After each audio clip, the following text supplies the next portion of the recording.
نحمده ونصلي ونسلم علی رسول الکریم۔ اہل تشیع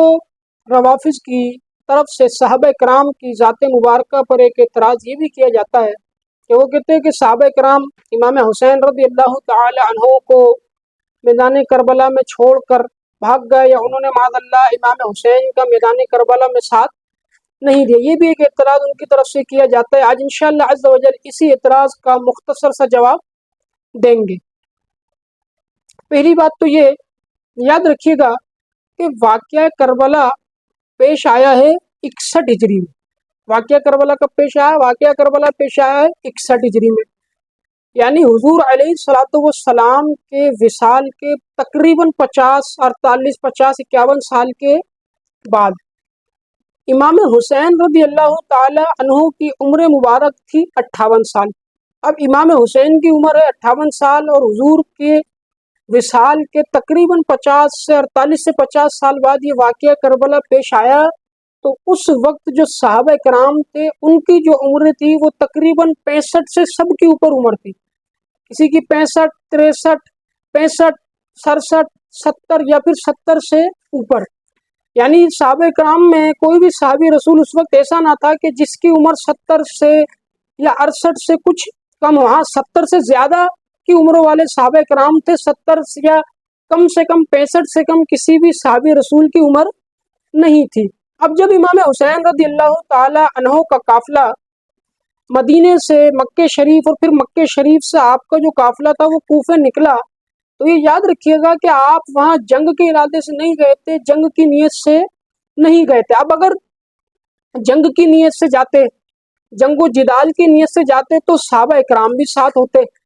لیکن آپ وہاں جنگ کے ارادے سے، جنگ و جدال کے ارادے سے نہیں گئے، بلکہ جو اہل کوفہ تھے انہوں نے بہت زیادہ اصرار کیا،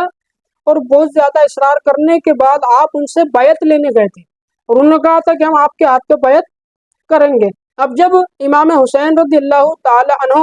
اپنے پورے خاندان کے ساتھ مدینہ شریف سے نکلے، جیسا کہ میں نے عرض کیا کہ آپ جنگ کے ارادے سے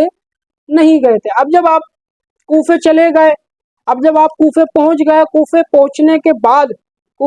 کے بعد تک بھی یہاں صحابہ کرام کو اس واقعے کا کوئی علم نہیں تھا، یعنی یہ علم میں آپ کے نہ تھا کہ وہاں پہ جنگ ہوگی، یہ سارا کا سارا واقعہ کربلا پیش آئے گا۔ تو اب جب وہاں پہ امام حسین رضی اللہ تعالی عنہ پہنچے اور وہ سارا جو پورا کربلا کا واقعہ ہے وہ ہوا، اسی دوران میں اور اس واقعے سے پہلے نہ کوفے سے کوئی مکہ مدینہ آیا کہ جو کوفے سے مکہ مدینے آ کر یہ خبر دے دے کہ امام حسین رضی اللہ تعالی عنہ وہاں پریشانی میں ہے، یا اہل کوفہ نے آپ سے دغا کیا ہے، اہل کوفہ نے آپ کو دھوکہ دیا ہے۔ اور نہ ہی کوئی مکہ مدینے سے کوفے گیا کہ جس سے صحابہ کرام کو یہ علم ہو جائے کہ امام حسین رضی اللہ تعالی عنہ مشکل میں ہے، مصیبت میں ہے، یا آپ کے ساتھ یہ معاملہ ہوا ہے، کیونکہ اب دور اور ہے اور اس وقت کا دور اور تھا۔ اب چونکہ جس طرح کی ٹیکنالوجی آج کے دور میں موجود ہے اس دور کے اندر موجود نہ تھی، بلکہ پہلے تو خطوط لکھے جاتے تھے اور سفر کیا جاتا تھا، اور کئی مہینوں میں سفر ہوتا تھا۔ خود امام حسین رضی اللہ تعالی عنہ کا قافلہ ذی الحج کے مہینے میں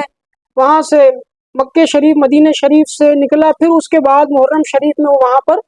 پہنچا تھا۔ اب جب صحابہ کرام کو واقعے کا معلوم ہی نہیں ہے، ان کے علم میں ہی نہیں ہے، تو وہ ساتھ امام حسین کا کیسے دیں گے؟ اور پھر اس کے ساتھ ساتھ دوسری بات یہ کہ صحابہ کرام رضی اللہ عنہم یزید کی سفاکیت کو جانتے تھے، یزید کی بربریت کو جانتے تھے، انہوں نے امام حسین رضی اللہ تعالی عنہ کو بہت روکا، لیکن آپ نے وہی فرمایا جو میں نے شروع میں عرض کیا کہ آپ نے فرمایا کہ میں اہل کوفہ سے بیعت کرنے کے لیے جا رہا ہوں، وہ مجھے بیعت کرنے کے لیے بلا رہے ہیں۔ اب جب امام حسین کا بھی موقف یہی تھا کہ آپ کو اہل کوفہ بیعت کرنے کے لیے بلا رہے ہیں، کوفہ والوں نے خط بھی لکھے تھے کہ آپ ہم سے آ کے بیعت لیں، امام حسین رضی اللہ تعالی عنہ کا بھی کوئی جنگ و جدال کا ارادہ نہ تھا، تو پھر صحابہ کرام رضی اللہ عنہم ساتھ کیسے دیتے؟ اسی طرح اب یہ جو بیان کیا گیا اس سے یہ جو اعتراض تھا صحابہ کرام کی ذات مبارکہ پر، یہ اعتراض بالکل اٹھ گیا۔ دوسری بات یہ جو اس اعتراض کا جواب ہے، دوسرا یہ کہ یہ امتحان اللہ رب العزت نے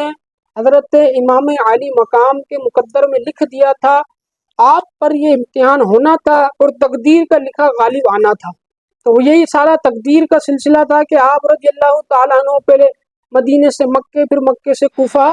پہنچے. تو اب جس تقدیر کا لکھا غالب آنا ہے تو اس کے اندر کوئی بھی کچھ نہیں کر سکتا. یہ آپ کا امتحان تھا جس کی خبر آپ کو پہلے ہی دے دی گئی تھی، اور آپ اللہ رب العزت کے کرم سے آپ اپنے اس امتحان میں ثابت قدم رہے. اللہ رب العزت نے آپ کو، آپ کی شہادت کو، آپ کے خاندان کی شہادت کو قبول فرمایا. اللہ رب العزت نے آپ پر اپنا کرم فرمایا. وآخر الدعوانا الحمد للہ رب العالمین.